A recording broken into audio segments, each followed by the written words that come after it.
ಹೌದು.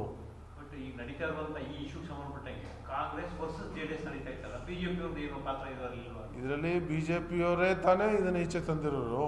ಬಟ್ ಅವೆಲ್ಲ ಜಗನ್ನ ಎತ್ತುತ್ತಾ ಇಲ್ವಲ್ಲ. ಈಗ ಅದನ್ನೇ ಅವರು ಮೈನ್ ಅಜೆಂಡಾ ಏನು, JDS-ನ ತೆಗಿಬೇಕು. ಅವರು ಜೊತೆಲಿ ಸೇರ್ಕೊಂಡು ತೆಗಿತಾ ಇದ್ದಾರೆ, ಅವರು ವಿರೋಧ ಮಾಡ್ಕೊಂಡು ತೆಗಿತಾ ಇಲ್ಲ. ಅವ್ರನ್ನ JDS-ನ ಇವತ್ತು ಜೊತೆಲಿ ಸೇರಿಸ್ಕೊಂಡು JDS-ನ ಮುಳುಗಿಸ್ತಾ ಇದ್ದಾರೆ. ಇವತ್ತು ಹಾಸನದಲ್ಲಿ ಯಾರು ಶಿವಕುಮಾರ್ ಹೋಗಿ ಏನೋ ಅಲ್ಲಿ ಇದ್ರ ಬಗ್ಗೆ ಮಾಹಿತಿ ತಗೊಂಡಿಲ್ಲ.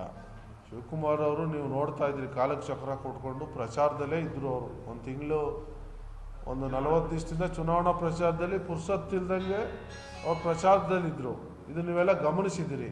ಅವ್ರು ಯಾಕೆ CD-ದೋ ಪೆನ್ ಡ್ರೈವ್ದೋ ವಿಚಾರದ ಬಗ್ಗೆ ಅವ್ರ ತಲೆ ಹಾಕೋಕೆ ಹೋಗ್ತಾರೆ? ಈಗ ನೋಡಿ, ಜನರಲ್ಲ ಈಗ ನಾವು ಮಾತಾಡ್ತಿರ್ತೀವಿ, ಕಾಮನ್ ಆಗಿ ವಿಚಾರ ಮಾತಾಡುವಾಗ ಯಾವ್ದಾದ್ರು ವಿಚಾರ ಮಾತಾಡ್ತೀವಿ. ಹಂಗಂತ ಇನ್ನು ನಾನು ಹೋಗಿ ಖುದ್ದಾಗ ಅಲ್ಲಿ ನೋಡಿರಲ್ಲ, ನಮಗೆ ಮಾಹಿತಿ ಇರಲ್ಲ. ಜನ ಹೇಳೋದನ್ನ ಕೇಳ್ಕೊಂಡು ಕೆಲವು ವಿಚಾರನ ಮಾತಾಡಿರ್ತಾರೆ. ಸೊ ಅದರಿಂದ ಅದಕ್ಕೂ ಸಂಬಂಧ ಇಲ್ಲ.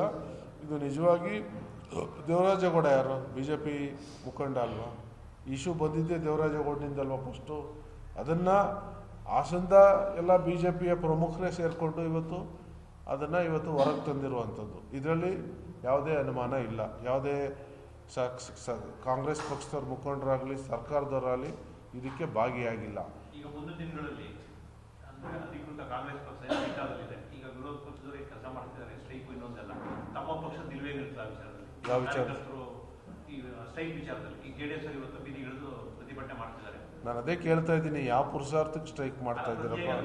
ತಮ್ಮ ಪಾರ್ಟಿ ಏನಾದರೂ ನಾವು ಮುಷ್ಕರ ಮಾಡಕ್ಕೆ ಹೋಗಲ್ಲ.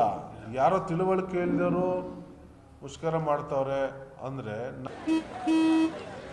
ನಡಿ ಈಗ ಶುರು ಮಾಡೋಣ. ಕೇಸರಿಯಿಂದ ಮನೋಲ್ಲಾಸ ಮನಸ್ಸು ಮತ್ತೇರಿ ಕುಣಿದಾಡಿದೆ ನೋಡು, ಮನಸ್ಸು ಮತ್ತೇರಿ ಕುಣಿದಾಡಿದೆ ನೋಡು. ಕ್ಷಣ ಕ್ಷಣವೂ ಆಚರಿಸಿ ಕೇಸರಿ ಹಬ್ಬ. ವಿಮಲ್ ಬಾಯಲ್ಲಿ ಹೇಳಿ ಕೇಸರಿ. ನಾವು ಹೋಗ್ಬಿಟ್ಟು ಆ ಮುರುಕ್ತನ ನಾವು ಪ್ರದರ್ಶನ ಮಾಡಲ್ಲ, ಅದರ ಅವಶ್ಯಕತೆ ನಮಗಿಲ್ಲ. ನಾವೇನು, ಸರ್ಕಾರದ ಜವಾಬ್ದಾರಿ ಏನು? ಸರ್ಕಾರ ಇವತ್ತು ಏನು ದೂರು ಬಂದಿದೆ, ದೂರನ್ನ ಆಧರಿಸಿ ಇವತ್ತು SIT ರಚನೆ ಮಾಡಿ ಅದ್ರ ಬಗ್ಗೆ ಇವತ್ತು ತನಿಖೆಯನ್ನು ಮಾಡ್ತಿದೆ. ತನಿಖೆಯಲ್ಲಿ ಯಾರೇ ತಪ್ಪಿಸ್ತಾರಿದ್ರು ಅದ್ರ ಮೇಲೆ ನಿರ್ದಾಕ್ಷಿಣ್ಯವಾಗಿ ಕ್ರಮ ತಗೊಳ್ಳುವಂಥದ್ದು ಅದಾಗುತ್ತೆ. ಆದರೆ ಈ ಸ್ಟ್ರೈಕ್ ಮಾಡ್ತಾ ಇರೋದು ಇದೊಂದು ಮೂರ್ಖತನ ಅಂದರೆ ತಪ್ಪಾಗಲ್ಲ. ಸರ್, ಸ್ಟ್ರೈಕ್ ಮಾಡ್ತಿದ್ರಲ್ಲ, ಪೆನ್ ಡ್ರೈವ್ ಹಂಚಿಕೆನಲ್ಲಿ DK ಶಿವಕುಮಾರ್ ಅವರ ಪಾತ್ರ ಇದೆ ಅಂತ ಹೇಳ್ತಾರೆ. ಈಗ ಆ ಥರ ಏನಾದ್ರು ನಮ್ಮ ಸರ್ಕಾರದವ್ರದ್ದು ನಮ್ಮವ್ರದ್ದು ಇದ್ದಿದ್ರೆ ಭಾಳಷ್ಟು 10 ದಿವಸ 15 ದಿವಸ ಮೊದಲೇ ಅದನ್ನು ಅಪಪ್ರಚಾರ ಮಾಡಿ ಅವ್ರ ಚುನಾವಣೆಗೆ ಮುಖ ಎತ್ಕೊಂಡು ಓಟ್ ಕೇಳೋಕ್ಕೆ ಮುಖ ಎತ್ಕೊಂಡು ಬರ್ದಂಗೆ ಮಾಡ್ಬೋದಿತ್ತು. ಅದು ನಮ್ಮ ಸರ್ಕಾರದವರಾಗಲಿ ನಮ್ಮ ಪಕ್ಷದವ್ರಿಗಾಗಲಿ ಯಾರಿಗೂ ಸಂಬಂಧಿಸಿದ ವಿಚಾರ ಅಲ್ಲ. ಏನು ಸರ್ಕಾರನೂ ಕೂಡ ಇದ್ರ ಬಗ್ಗೆ ಏನು ಮಾತಾಡ್ತಿಲ್ಲ. ಸರ್ಕಾರ SIT ರಚನೆ ಮಾಡಿದೆ, SIT-ಯವರು ಇವತ್ತು ತನಿಖೆ ಮಾಡ್ತಾವ್ರೆ.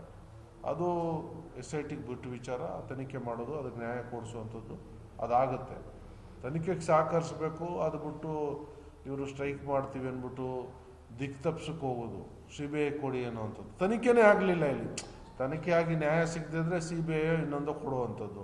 ಇಲ್ಲಿ ತನಿಖೆನೇ ಮಾಡೋಕ್ಕೆ ಬಿಡ್ದೇ CBI ಇವರು BJP ಜೊತೆ ಹೊಂದಾಣಿಕೆ ಮಾಡ್ಕೊಂಡಿದ್ದೀವಿ, ಅಲ್ಲಿ ಡೆಲ್ಲಿಲಿ ಅಡ್ಜಸ್ಟ್ಮೆಂಟ್ ಮಾಡ್ಕೊಂಡು ಹಳ್ಳಕ್ಕೆ ತಳ್ಬಿಡು ಹುನ್ನಾರ ಇವ್ರದ್ದು ಅಂತ ಅನಿಸುತ್ತೆ ಮೇಲ್ನೋಟಕ್ಕೆ. ಯಾಕೆಂದರೆ ಭಾಳಷ್ಟು ಅಧಿಕಾರಿಗಳು ನಮ್ಮಲ್ಲಿ ಸಮರ್ಥವಾಗಿದ್ದಾರೆ. ಎಂತೆಂಥ ಕೇಸ್ಗಳನ್ನ ಭೇದಿಸಿಲ್ಲ ನಮ್ಮ ಕರ್ನಾಟಕ ರಾಜ್ಯದ ಪೊಲೀಸರು.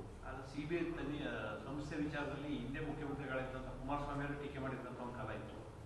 ಅದನ್ನೇ ಹೇಳ್ತಾ ಇರೋದು. ಅವತ್ತು ಅವ್ರು ವಿರೋಧ ಮಾಡಿದರು. ಈಗ ಅದನ್ನ ಹೇಳ್ತಾ ಹೋದರೆ 2 ಅವರ್ ಬೇಕು. ಅವ್ರು ಏನೇನು ಅಪಪ್ರಚಾರ ಮಾಡಿದರು, ಮೋದಿಯವ್ರ ಬಗ್ಗೆ ಏನೇನು ಅಪಪ್ರಚಾರ ಮಾಡಿದರು, BJP ಸರ್ಕಾರದ ಬಗ್ಗೆ ಏನೇನು ಅಪಪ್ರಚಾರ ಮಾಡಿದರು, ಇವೆಲ್ಲ CBI ED ಬಗ್ಗೆ ಏನೇನು ಅಪಪ್ರಚಾರವನ್ನು ಕೈಗೊಮ್ಮೆ ಮಾಡಿ ಇಟ್ಕೊಂಡವ್ರೇನು ಅಂಥದ್ದೆಲ್ಲ ಈ ಭಾಳಷ್ಟು ಹೇಳಿಕೆಗಳು ನಿಮ್ಮ ಹತ್ರನೇ ಇದ್ದಾವೆ. ಅದು witness with photo proof, video proof ಎಲ್ಲ ನಿಮ್ಮ ಹತ್ರ ಇದೆ. ಇವರು ಇವತ್ತು ಬಂದ್ಬಿಟ್ಟು CBI ಕೊಡಿ ಇದು ಕೊಡಿ ಅಂದರೆ ಇವ್ರದ್ದೇನು ಹೆಂಗಾರು ಮಾಡಿ ಇದನ್ನು ದಿಕ್ಕು ತಪ್ಪಿಸಿ ಮೂಲೆಗೆ ಸೇರಿಸ್ಬಿಡ್ಬೇಕು ಇದನ್ನ ವಿಚಾರನ. ತನಿಖೆ ಇಲ್ಲಿದ್ರೆ ಯಾವುದೇ ಇಲ್ಲಿ ಮುಲಾಜ್ ಸಿಗಲ್ಲ, ನಿಷ್ಪಕ್ಷಪಾತವಾಗಿ ತನಿಖೆ ಆಗುತ್ತೆ. ಆದರೆ ಡೆಲ್ಲಿಲಿ ಹೋದಾಗ ಏನೋ ಇವರು ಅಡ್ಜಸ್ಟ್ಮೆಂಟಲ್ಲಿ ಏನಾರು ಮಾಡಿ CBIನ ಮೈಂಡ್ ವಾಶ್ ಮಾಡಿ ಅಲ್ಲಿಗೆ ಆ ಕೇಸ್ನ ಮೂಲೆಗೆ ಹಾಕುವ ಪ್ರಯತ್ನವನ್ನು ಇವತ್ತು ಅವ್ರು ಮಾಡೋಕ್ಕೆ ಪ್ರಯತ್ನ ಮಾಡ್ತಿದ್ದಾರೆ.